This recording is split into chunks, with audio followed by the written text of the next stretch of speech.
The war was over. Kang Do-yoon stood in the great throne room of the Volanti Empire and felt nothing. Around him, the alien palace stretched upward like a cathedral made of living crystal. Light moved through the walls in slow waves of purple and gold. It was beautiful. It was the heart of an empire that had killed 60 million humans in 3 years of war. He was supposed to feel victory. He felt tired. The Volanti were tall creatures, almost 8 feet, with scaled skin that shimmered like metal. Their eyes were large and black, and they moved with the grace of predators who had never known fear. For 10,000 years, they had conquered every species they met. They had expected humans to be easy prey. They had been wrong. Do-hyun was not a large man. He stood 5 feet 10 inches, with a lean build and a face that rarely showed emotion. His black hair was cut short in military style. He wore his dress uniform today, dark blue with silver marks that showed his rank. Sergeant. Just a sergeant. But he was the sergeant who had led the strike team onto the Volanti command ship. He was the one who had killed Admiral Vorith with a combat knife while the aliens' bodyguards watched in shock. Humans were not supposed to be able to do that. Humans were small and soft and weak, but humans did not give up.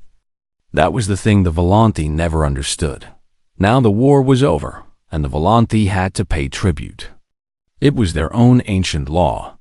The victor's right. The warrior who struck the final blow could claim any prize from the defeated empire. Anything at all. Emperor Talos sat on his throne and looked at Do-hyun with hatred burning in his black eyes. The emperor was old. His golden scales faded to bronze, but he was still powerful, still proud. Being forced to honor this barbarian was eating him alive. Human, the emperor said. His voice echoed through the throne room. Hundreds of Volanti nobles watched in silence. You have been granted the victor's right by the laws of my ancestors. Choose your prize: gold, ships, territory. Name your desire. Do-hyun did not answer immediately. He looked around the room slowly, taking his time. He saw the treasure vaults standing open, filled with wealth beyond imagination. He saw the display of warships on a holographic screen, any one of which could make him the richest man on earth.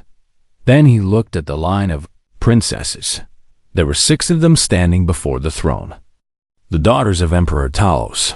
Each one was tall and elegant, with scales that shone like precious metal.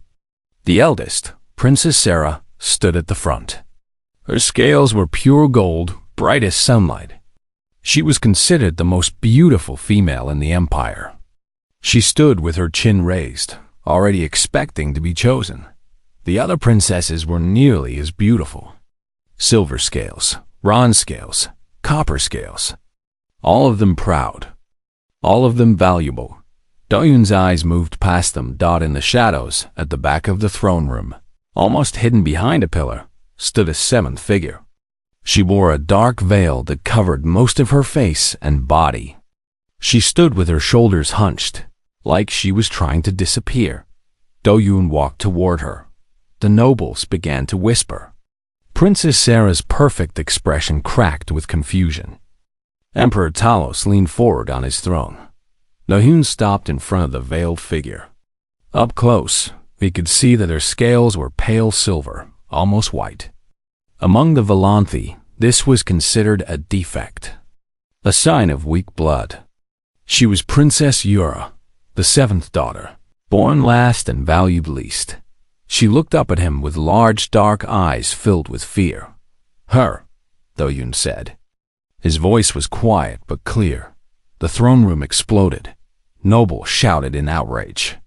Princess Sarah's face twisted with something between anger and confusion. How dare this human reject her for the Pale One? For the shame of the imperial family? Emperor Talos rose from his throne. His voice cut through the noise like a blade. You mock us, human? Do-hyun turned to face the emperor. His expression did not change. No. You choose the worthless one? The defective one? The emperor's scales rippled with rage. She was not even presented as an option. She is nothing. A mistake of blood. Princess Yura flinched at her father's words. She had heard them her whole life, but they still cut deep. Dahin looked at the emperor without fear. He had killed Volanthi admirals. He had walked through fire and blood to end this war. One angry old alien did not frighten him. Your law says I may choose any prize, Dahyun said. I choose her. Why? The emperor demanded. Explain this insult. Dahyun was quiet for a moment. Then he said simply, I know what I'm choosing. The emperor stared at him. The human's face revealed nothing. There was no mockery in his eyes, no cruelty, just calm certainty. Finally, Emperor Talos sat back down. The law was the law. He could not refuse without breaking 10,000 years of tradition. Take her then, the emperor said. His voice was cold. Take the worthless one. May you regret your foolish choice. Dahin turned back to Princess Yura. She was trembling. Tears ran down her pale cheeks, dripping past her veil. Come with me, he said. His voice was gentle now, different from the cold tone he had used with the emperor. She did not move. She could not move. Her whole life, she had been told she was worthless. Now she had been given away like garbage to a human barbarian. Her future held only suffering and shame. Please, Dahyun said. I will not hurt you. She did not believe him. But she had no choice. Princess Yura, the pale one, the shame of the seventh birth, followed the human soldier out of the throne room. Behind her, she heard her sisters laughing. She did not look back. The human ship was nothing like Yura expected. She had imagined dark metal corridors filled with weapons. She had imagined soldiers with cruel faces staring at her like a prize animal. She had prepared herself for pain and humiliation. Instead, the ship was bright and clean. The corridors were painted in soft colors. There were plants growing in small containers along the walls. The soldiers she passed looked at her with curiosity, but not cruelty. Some of them even nodded politely. Dahyun led her to a private room. It was small but comfortable, with a bed, a desk, and a window that showed the stars outside. Real stars. She had never had a window in her room back home. Her chambers had been in the lowest part of the palace, where the defective daughter would not embarrass the family. This is yours, Dahyun said. You can lock the door from inside. No one will enter without your permission. Yura stared at him. She did not understand. I will send someone to ask what food you can eat, he continued. Volanthi biology is different from human biology. I do not want to make you sick by accident. Why? The word came out before she could stop it. Dahyun looked at her. Why what? Why are you being kind? Her voice shook. You won me. I am your prize. Your property. You can do whatever you want with me. Something changed in Dahyun's eyes. It was small, just a flicker of emotion, but Yura saw it. It looked like sadness. Is that what you expect? He asked quietly. Pain? She did not answer. She did not need to. Her whole body was shaking with fear. Dahyun took a step back, giving her more space. I am not going to hurt you, he said. I am not going to touch you. I am not going to force you to do anything. You are not my property. You are a person. Then why did you choose me? This was the question that had burned in her mind since the throne room. Why her? Why the worthless one? Was it a joke? An insult to her father? Some strange human game she did not understand? Dahyun was quiet for a long moment. Then he sat down on a small chair by the door, putting himself lower than her, making himself less threatening. Before the war ended, I spent 2 years studying your empire, he said. I learned your language. I read your history. I studied every piece of intelligence we captured. He paused. I learned about you. Yura felt ice in her stomach. What had he learned? All the shameful things her family said about her. All the times she had failed to be what a princess should be. Your sisters sent thousands of soldiers to die in battles they knew could not be won, Do-hyun said. They did it because retreat would have embarrassed them. Pride mattered more than lives. Yura said nothing. This was true. She had watched her sisters sacrifice their own people for the sake of honor. But you were different. Do-hyun's dark eyes held hers. When the war reached the outer colonies, you secretly redirected civilian transport ships away from the combat zones. You forged military documents to change their routes. You saved 11,000 lives. Your own people, while everyone told you that you were worthless and had no right to act. Yura stopped breathing. No one knew about that. She had been so careful. If her father had discovered what she did, he would have had her executed for treason. How? She whispered. We captured the documents during a raid on a military outpost, Do-hyun said. Our intelligence officers traced them back to you. They thought it was a trap at first. They could not believe a Volanti princess would risk everything to save common people. Tears began to fall down Yura's face. She could not stop them. I did not choose the least valuable princess, Do-hyun said. His voice was firm but gentle. I chose the only one worth anything. Yura sank down onto the bed. Her legs would not hold her anymore. For 23 years, she had been told she was a mistake, a defect, a shame. And now this human, this enemy, this barbarian from a species her people called death monkeys, was telling her that she had value, that her one secret act of kindness had been seen.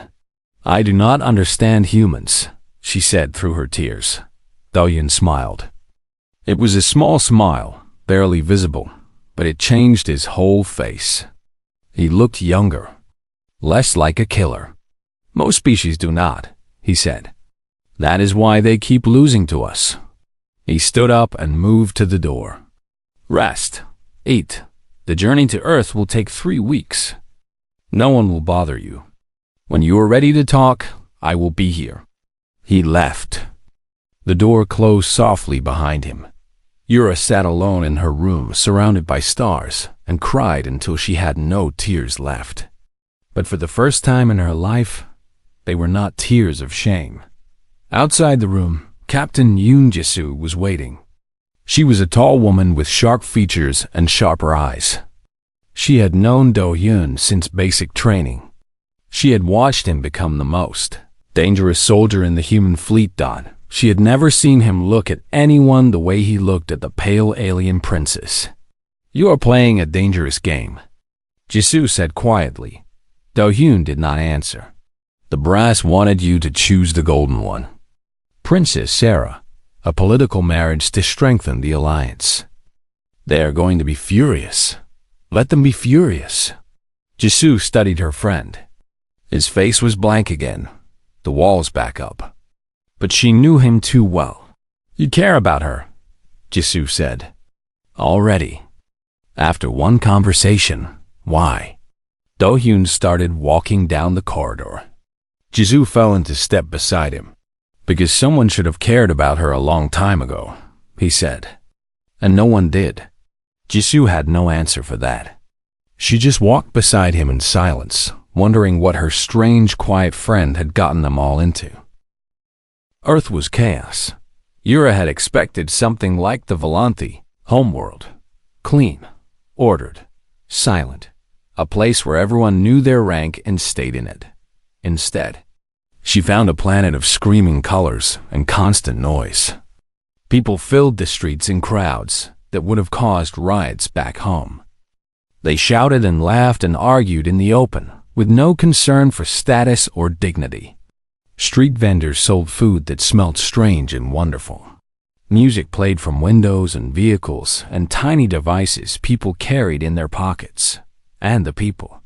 So many different kinds of people. Tall and short, dark and pale, thin and heavy. They dressed in every color imaginable. They decorated their bodies with paint and metal and art. No two humans looked alike, and none of them seemed to care. On Volanti Prime, difference was shameful. Here, it seemed to be celebrated.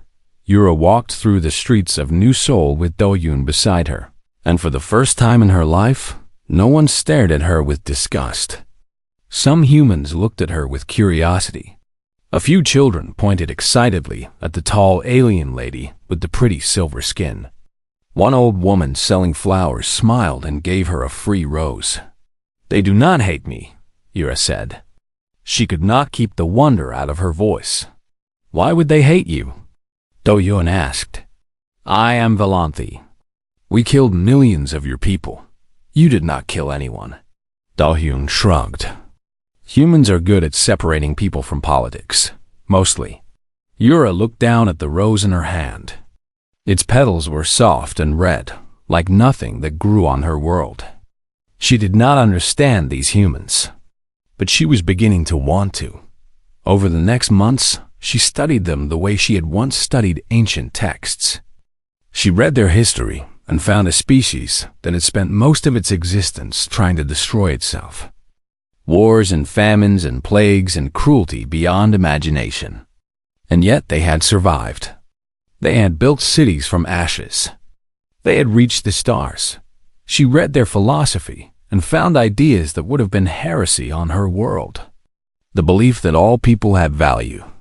The belief that power must serve the weak, not crush them. The belief that tomorrow could be better than today. She read their stories and wept. Humans wrote about love and loss and hope with a passion her people had forgotten long ago. They felt everything so deeply.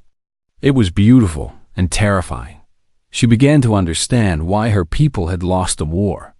Volanti fought for honor, for pride, for the glory of the empire.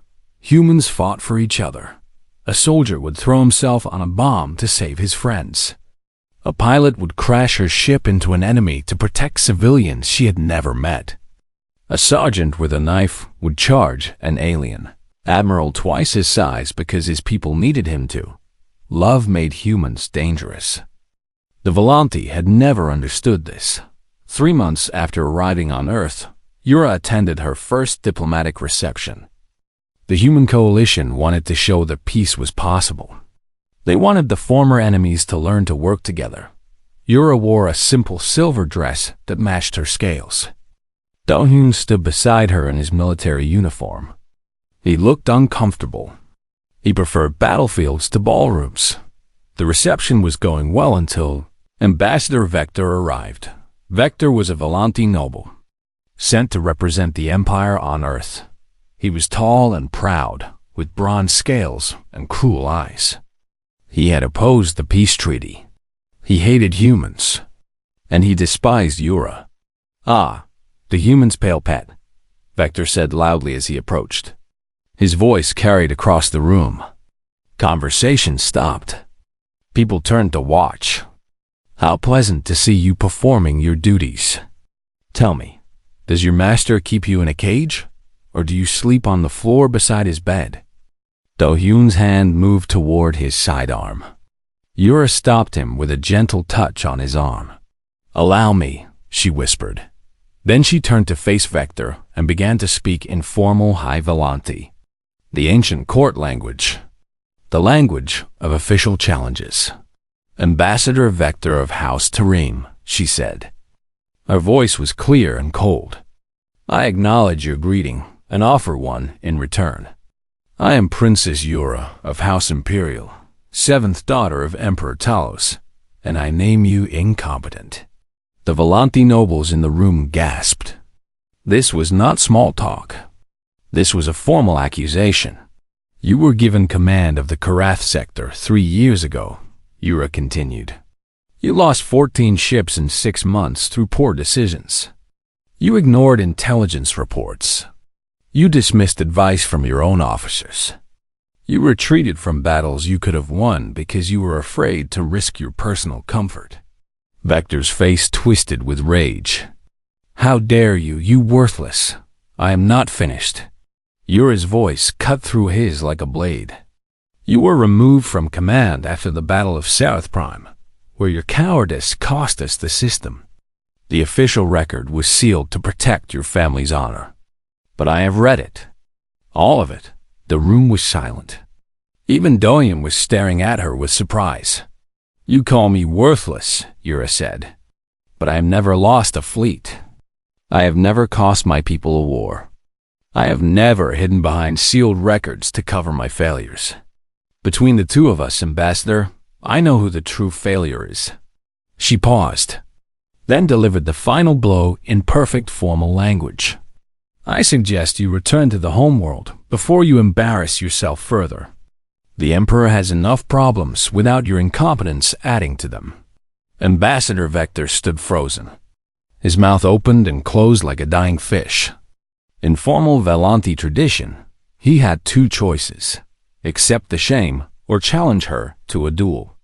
But challenging the woman who was under human protection would be suicide. He turned and walked out of the reception without another word. The human diplomats burst into applause. They had no idea what had just happened, that they knew Yura had won. Do-yoon looked at her with something new in his eyes. Respect had always been there, but now there was something deeper, something warmer. That was impressive, he said. Yura smiled. It was the first real smile she had ever given him. I had good teachers, she said. 23 years of being told I was worthless gave me plenty of time to read. I know things about every noble family in the Empire. Secrets they thought were buried forever. Remind me never to make you angry. Yura laughed. The sound surprised them both. Far away, on Valanti Prime, Princess Sarah received the report about her sister's victory. She read it twice, then crushed the data tablet in her golden hand. The worthless one was rising. This could not be allowed. SEHR summoned her private guard. It was time to correct this mistake permanently. The assassins came at midnight. 3 Valanti operatives, elite warriors from Princess Sarah's personal guard. They had studied human security systems for weeks. They had found the gaps in the patrol schedules. They had poisoned the guard dogs with meat laced with sleeping drugs. Every detail was perfect. They did not know that Kang Do-yoon never truly slept. YUR awoke to the sound of breaking glass. Before she could scream, a shadow moved across her room. Then another. Tall figures with scales that swallowed light. Assassin Black. She opened her mouth to cry for help. A hand grabbed her throat. Then the door exploded inward. Do-yoon came through the doorway like a storm. He wore only sleeping pants, his chest bare, but he moved faster than any human the assassins had ever seen. His first strike caught the nearest operative in the throat. The Valanti was dead before he hit the ground. The second assassin spun, blade rising. Do-yoon was already inside his guard. He grabbed the alien's arm, twisted, and used the assassin's own momentum to throw him into the wall. The impact cracked bone. Do-yoon finished him with a single precise blow to the skull. The third assassin held Yura as a shield. A curved knife pressed against her silver throat. Stop. The operative hissed. Come closer and the pale one dies. Do-yoon stopped. His chest heaved with exertion. Blood dripped from his hands. His eyes were flat and cold, like a predator studying prey. You have 3 seconds, he said. Release her, and you live. Kill her and you die slowly. You cannot reach me before I cut her throat. Are you certain? The assassin hesitated. There was something in the human's voice. Something ancient and terrible.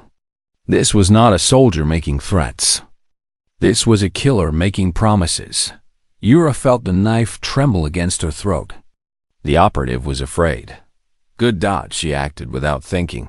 She dropped her weight suddenly, slipping down out of the assassin's grip. The knife sliced her shoulder, but she was free for just a moment. It was enough. Do-hyun crossed the distance in a single heartbeat. His hands found the assassin's neck. There was a wet cracking sound. The operative crumpled. Silence filled the room. Yura lay on the floor, bleeding from her shoulder, staring up at Do-yoon. He stood among the bodies of 3 elite Volanti warriors, and he had killed them all in less than 8 seconds. His people called her kind death monkeys. Now she understood why Du-hyun knelt beside her. His cold killer's face was gone, replaced by worry and fear. He touched her shoulder gently, examining the wound. "It is not deep," he said. His voice shook slightly. "You will be fine. Medical is on the way." "You are shaking," Yura said. "I thought I was too late." He would not meet her eyes. "I thought I was going to watch you die. You saved me. I should have been faster. I should have known they were coming. I should have." Yura reached up and touched his face. The blood from her wound left a red mark on his cheek. "You saved me," she repeated. Something broke in his expression. The walls he always kept up crumbled. She saw the man behind the soldier for the first time. A man who was afraid. A man who cared. "I cannot lose you," he whispered. "I did not expect this. I did not plan to feel this way. But I cannot lose you." Yura pulled him down and held him while alarms screamed and soldiers rushed through the corridors. They stayed like that until the medics arrived. The news of the assassination attempt reached the human coalition within hours. Earth's government was furious. An attack on human soil. An attack on a woman under human protection. This was an act of war. Military leaders demanded immediate retaliation. Strike the Volanti homeworld. Burn their fleets. Show them that humans would not tolerate such insults. Yura asked to address the council. She stood before the most powerful humans on Earth. Her shoulders still bandaged and made her case. "War will only create more war," she said. "My sister Sarah ordered this attack because she fears me. She fears what I represent. If you respond with weapons, you prove that humans are what my people always believed. Barbarians who solve problems with violence. What do you suggest?" The council leader asked. "Let me handle this my way." She had spent weeks preparing.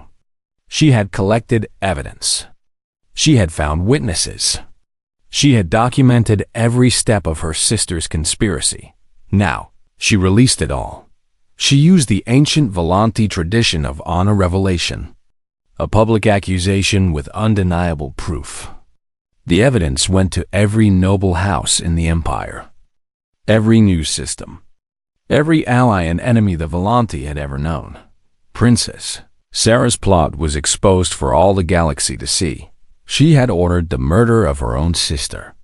She had violated the peace treaty that her father had signed. She had risked another war for personal jealousy. The Golden Princess became the disgraced princess overnight. Emperor Talos had no choice. He formally censured his eldest daughter. He stripped her of her position as heir apparent. He sent a personal apology to the human coalition. For the first time in history, a Volanti emperor apologized to humans. Yura watched the announcement from Earth. Do-hyun stood beside her, his hand holding hers. "You did it," he said. "You destroyed her without firing a shot." "I destroyed her position," Yura corrected. "She will recover eventually, but she will think twice before attacking me again." "You are amazing." Yura turned to face him. In the weeks since the attack, something had changed between them. The walls were down. The distance was gone. They had stopped pretending. "Stay with me," Do-hyun said. "Not as a prize. Not as a symbol. Stay with me because you want to. I do want to. I love you." The words came out rough, unpracticed. He had never said them to anyone before. "I did not plan this. I did not expect this. But I love you." Yura smiled. Her silver scales seemed to glow in the soft light. "I know," she said. "I have known for a while." She squeezed his hand. "I love you too, my human." Outside the window, the stars burned cold and distant. But inside this room, there was warmth. There was connection. There was something that both their species had written songs about since the beginning of time. There was love, and it was stronger than any war. 5 years changed everything. Yura stood on the balcony of her home on Earth and watched the sunset paint the sky in colors of fire and gold. Behind her, she could hear her children laughing in the garden. 2 little ones, impossible hybrids that scientists had said could never exist. A boy with his father's dark eyes and faint silver patterns on his skin. A girl with her mother's graceful movements and her father's stubborn courage. They were beautiful. They were miracles. They were proof that the universe was bigger than anyone had imagined. In the 5 years since the assassination attempt, Yura had become something she never expected. She was no longer the pale one. She was no longer the shame of the 7th birth. Now they called her the bridge builder, the silver voice, the princess who spoke for 2 worlds. She served as the primary diplomat between the human coalition and the Volanthi Empire. Her council had prevented 3 wars. She had negotiated trade agreements worth more than most planets. She had built friendships between species that had been killing each other just years before.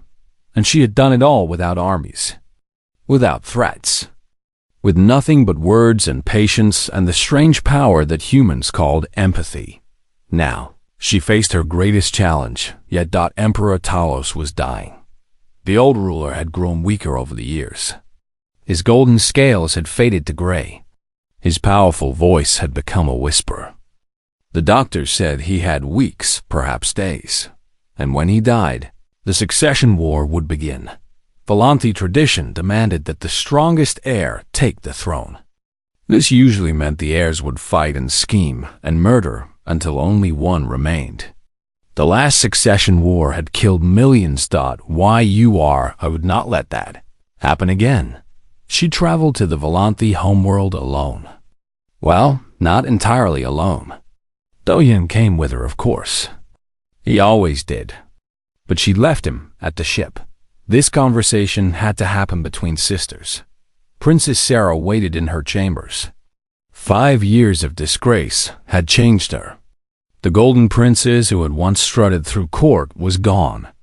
In her place sat a tired woman with dull scales and bitter eyes. "Come to mock me?" Sarah asked. "No." Yura sat across from her sister. "I came to offer you the throne." Sarah laughed. It was an ugly sound. "Another trick? Another scheme?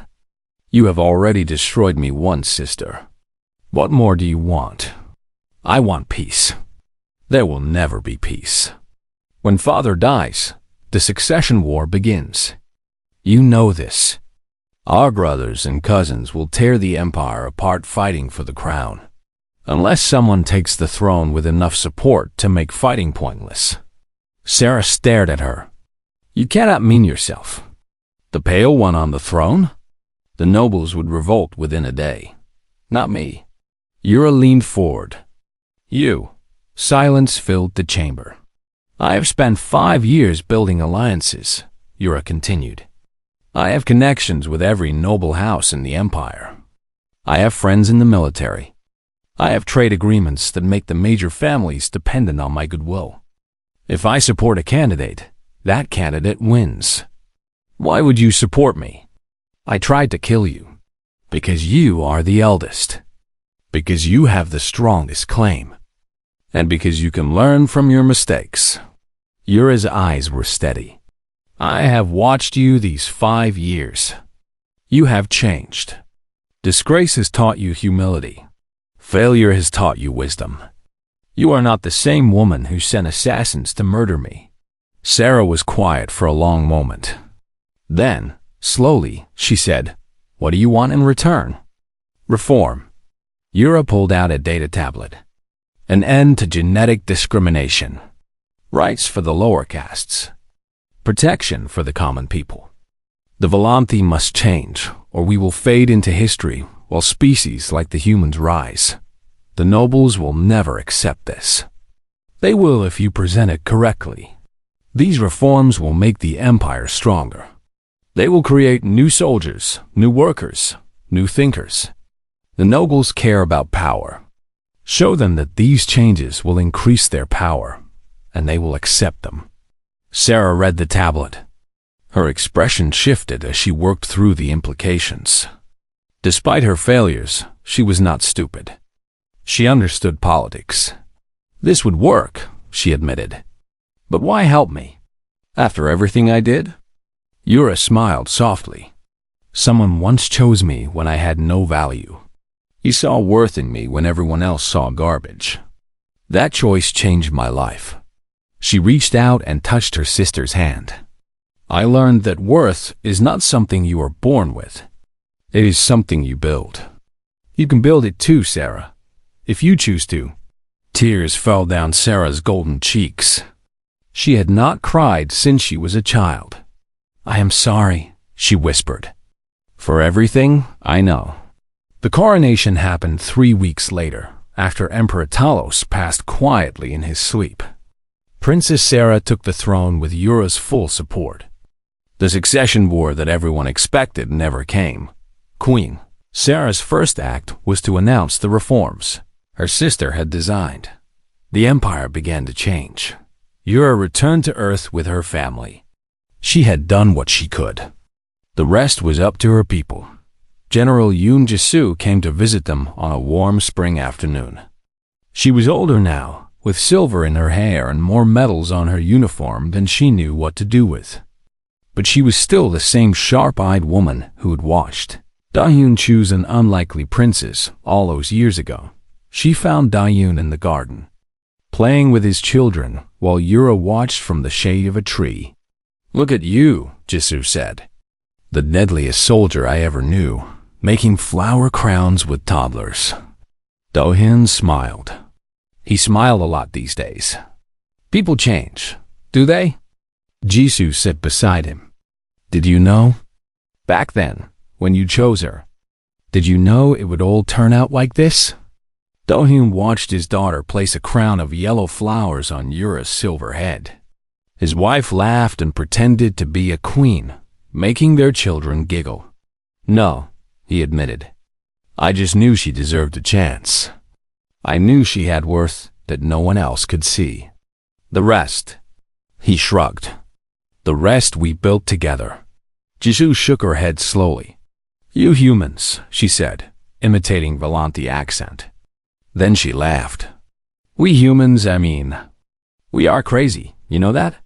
We see a broken thing and instead of throwing it away, we try to fix it. We find someone the whole galaxy has given up on and we say no. I believe in you. It makes no sense. Maybe that is why we keep winning, Do-Hyun said later that night. After the children were asleep and Jisoo had gone home, Yura stood with Do-Hyun on their balcony. The stars stretched above them. The same stars that had watched two species try to destroy each other and then slowly learn to build something better. They are calling it the seventh dawn, Yura said.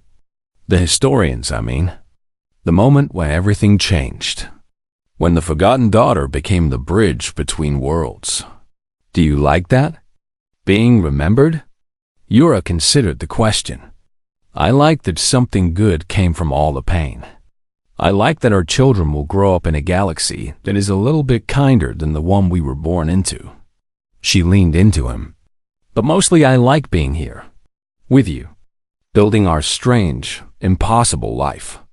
Do-Hyun held her close. The man who had killed admirals with his bare hands was gentle now, careful, as if she were something precious. I love you, he said. He still said it every day. He would never stop. I love you too, my human. Above them, the stars kept their silent watch. They had seen empires rise and fall. They had seen species bloom and fade. They had seen countless stories begin and end. But this story? They seemed to say, this one was worth remembering. Story of a soldier who saw value where no one else looked. The story of a princess who learned. She was worth fighting for. The story of two species who discovered that their greatest strength was not in their weapons or their fleets, but in their stubborn, irrational, beautiful belief that everyone deserves a chance. That was the human way. And perhaps, slowly, it was becoming the galactic way too. The Seventh Dawn was just the beginning.